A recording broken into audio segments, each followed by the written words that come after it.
Hi guys, so I'm already seeing really nice work from you and I really appreciate that. But today I thought I would make a short video to help you along on a few issues I've been seeing.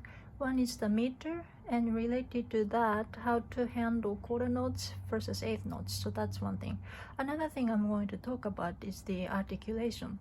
So I don't have my real piano right now, and also my camera stand is kind of low. So this blue arrow, I'm marking this. This is my middle C. And as you know, the first C is not the middle C, but I have to play the high C on the middle C so that I can fit everything on my camera screen, but I think you guys can handle that. So let's talk about meter. Meter is 3/4. Okay, so 3/4, as you know, especially if you have taken the first piano class with me, I want you to count. As soon as you see 3/4, I want you to set up the meter going 1, 2, 3, 1, 2, 3. So in this case you should go 1, and then this is beat 2. So 1, 2, 3. So this high E would be beat 3, then 1, 2, 3, like that. And remember how we dealt with eighth notes last semester? So I want you to go something like 1 and 2 and 3 and 1 and 2 and 3 and again 1 and 2 and 3 and 1 and 2 and 3 and so now how would you decide how fast the 1, 2, 3 should go? That's really up to you. But as I wrote in my initial email to you when you started out on this song, the title is telling it's a minuet. So as I wrote in the email, it's a dance that was popular during Louis XIV. So that's the king who had the Versailles built. So you probably saw something like the movie Marie Antoinette. So that's 2 kings later, but yeah, pretty similar setting. Big wigs, big dresses, you know, really rich, super rich. Obviously they are kings, king and queen. Super rich, well-fed people. So this dance is very gracious. So that should also tell you that you don't have to play it so fast and hurried. They are not hurried.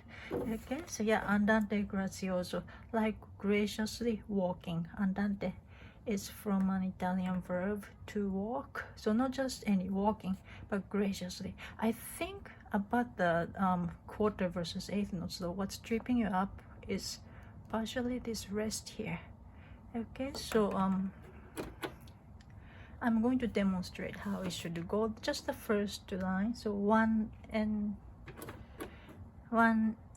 2 and 3 and 1 and 2 and 3 and 1 and 2 and 3 and 1 and 2 and 3 and 1 and 2 and 3 and again, please note that I'm playing the first C on the middle C only so that I can fit everything in one screen, so within the screen. So you really shouldn't do that, you know that, right? So your hands should be over here, that way. Okay, now the way you handle the rest is really important here, because as you start your right hand, just this C alone won't give you a sense of how fast your meter goes. It's only when your left hand comes in that you or the listener retroactively understands how fast the meter has been. So 1, 2,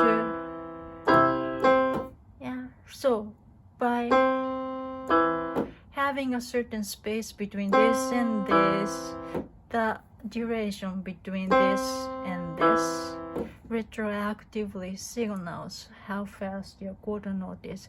That's why it's really important that your left hand should not come in anytime you want. So you should definitely not do this. Yeah, in that case you made the quarter note really short. That means your eighth notes have to be even twice as fast. So yeah, you are really not doing yourself a favor. So just like I said with any other songs you learned, first establish the pulse, then make your hand follow. So again, 1 and 2 and 3 and 1 and 2 and 3. And if you want to let your left hand come in early, this is what happens. Yeah, if your left hand comes in too fast, then you have to keep up that space as a quarter note. So when I just played, I missed quite a few notes. It's really hard at this tempo, and it doesn't suit the character of the song anyway.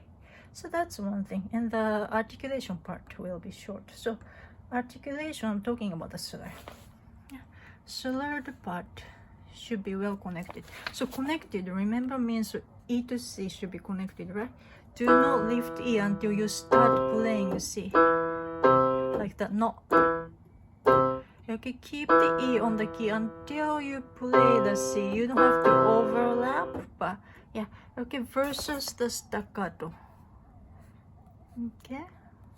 So the staccato, it really depends on the quality of your keyboard. I don't think my piano can show that well either, but the hand motion I want to see is something like that. So really jumpy.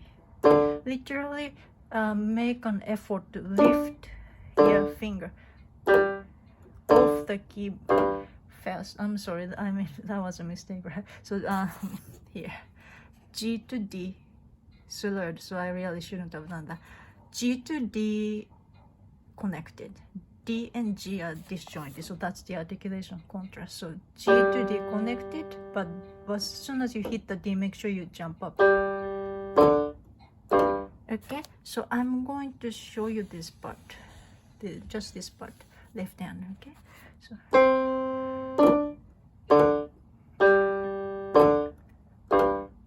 like that. So yeah, in this video I tried to show you two issues I've found common among you. So yeah, I hope it was somewhat helpful, and in the future if you have certain issues you want me to address, I'll be happy to make a video like that. So just don't be shy. Okay, so I really thank you for your good spirit and nice work. Thank you.